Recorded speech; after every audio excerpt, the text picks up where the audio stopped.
नमस्कार.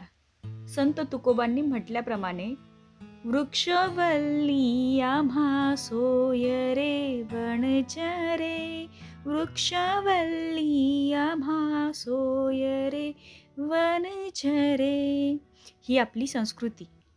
आणि त्यामुळेच या साऱ्या निसर्गालाच आपण आपला मित्र मानत असतो. या निसर्गातील अतिशय महत्त्वपूर्ण असा घटक शेतकऱ्यांचा मित्र म्हणजेच साप किंवा सर्प. लहानग्यांपासून अगदी मोठ्यापर्यंतही प्रत्येकाच्या मनामध्ये सापाबद्दल भीती, कुतूहल, शंका, कुशंका अशा विविध संमिश्र अशा भावना असतात. या सर्व शंका कुशंकांचे निरसन करण्यासाठी आम्ही आमच्या शाळेमध्ये सर्पमित्र तसेच सर्परक्षक सारंग देवकर यांना निमंत्रित केले. ते पुणे शहर परिसरामध्ये सर्परक्षक म्हणून अतिशय प्रसिद्ध आहेत.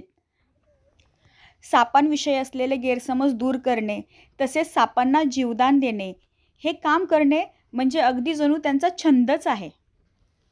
तर आपल्या आजूबाजूला आढळणाऱ्या काही सापांच्या जातीविषयींची माहिती आपण थोडक्यात या व्हिडिओच्या माध्यमातून जाणून घेऊया. सर्वप्रथम आपण बिनविषारी सापांविषयी माहिती पाहूयात. यातील पहिला साप म्हणजे धामण. हा अंगावर जाळीदार नक्षी असणारा तपकिरी, शेवाळी किंवा काळ्या रंगाचा साप असतो. अतिशय चपळ असतो बरं का. तो पोहूही शकतो तसेच झाडावरही चढू शकतो. डिवचला गेला तर शरीर फुगवून शत्रूवर हल्ला करतो व घशातून दुरकण्याचा आवाज काढतो. सापाची पुढील जात कवड्या.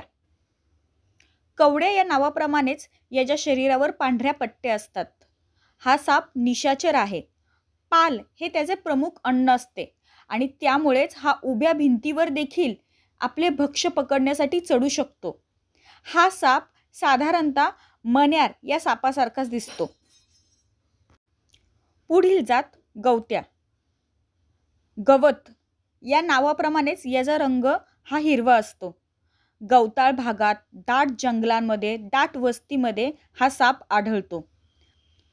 हा निशाचर तसेच लाजाळू साप आहे, परंतु याला डिवचले तर तो शरीराचा पुढील भाग फुगवतो. तस्कर. या सापाच्या अंगावर तपकिरी किंवा शेवाळी रंगाचे चमकदार असे खवले असतात. पाल, उंदीर, छोटे पक्षी यांची तस्करी करण्यासाठी हा साप नागरी वस्तीमध्ये घुसतो. त्याचप्रमाणे काही वेळा हा जंगलात देखील आढळतो. दिवड.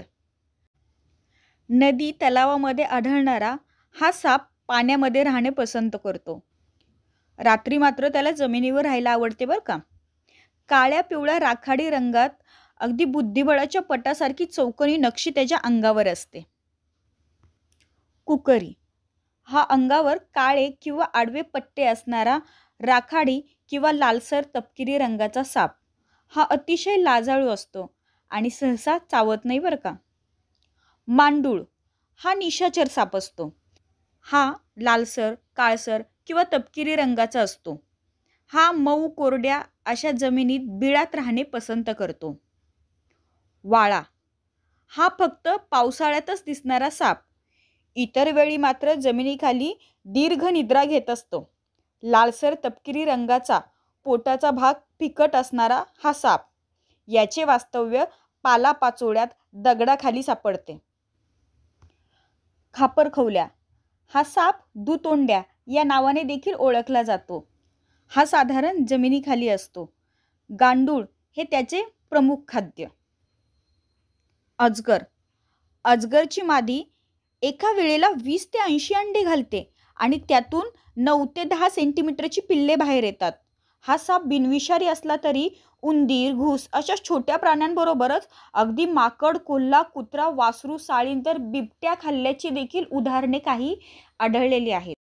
आतापर्यंत आपण पाहिलेल्या सापांच्या सर्व जाती या बिनविषारी सापांच्या जाती आहेत.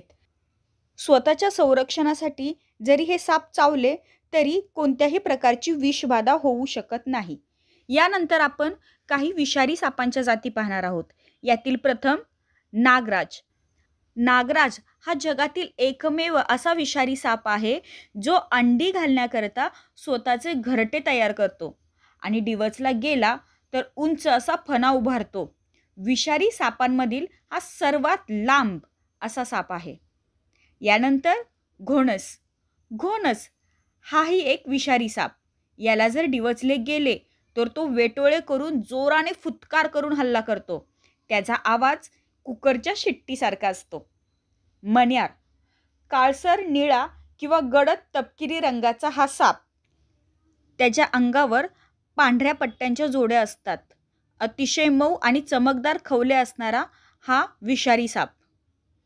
फुरसे. तपकिरी शरीरावर पांढऱ्या रंगाची अतिशय जाळीदार नक्षी असलेला हा साप. डिवचला गेला तर शरीराचे वेटोळे करून खवले एकमेकांवर घासतो व करवतीसारखा आवाज करतो. चापडा हा निशाचर विषारी साप असून तो अतिशय संथपणे सरपटतो. डिवचला तर शेपूट जोरजोराने हलवतो आणि तोंड उघडे ठेवून हल्ला करतो. हरणटोळ. या सापाचा रंग हिरवा असतो. हा साप साधारणपणे झाडाझुडपांवर आढळतो. या जातीचे साप झाडांवर असल्याने माणसाचे डोके जवळ पडते. त्यामुळे हा साप डोक्याला चावू शकतो. माणसाची कवटी फोडणं ही काही साधी गोष्ट नव्हे, परंतु हा साप डोक्याला चावत असल्यामुळे हा साप टाळू फोडतो अशी मोठी अंधश्रद्धा या सापाबद्दल आहे. द्राक्षांच्या बागांमध्ये हा साप आढळत असल्यामुळे द्राक्षांच्या बागेत साधारणपणे हेल्मेट घालून बागकाम केले जाते. सापांबद्दलची माहिती तर आपण पाहिलीच. आत्ता पाहूयात असे काही मजेदार प्रश्न जे आमच्या चिमुकल्यांनी आपल्या सर्पमित्राला विचारले आणि त्याची वैज्ञानिक आणि दिलखुलास उत्तरे आमच्या सर्पमित्राने आम्हाला दिली. आपल्याला जर साप दिसला तर नेमके काय करायचे?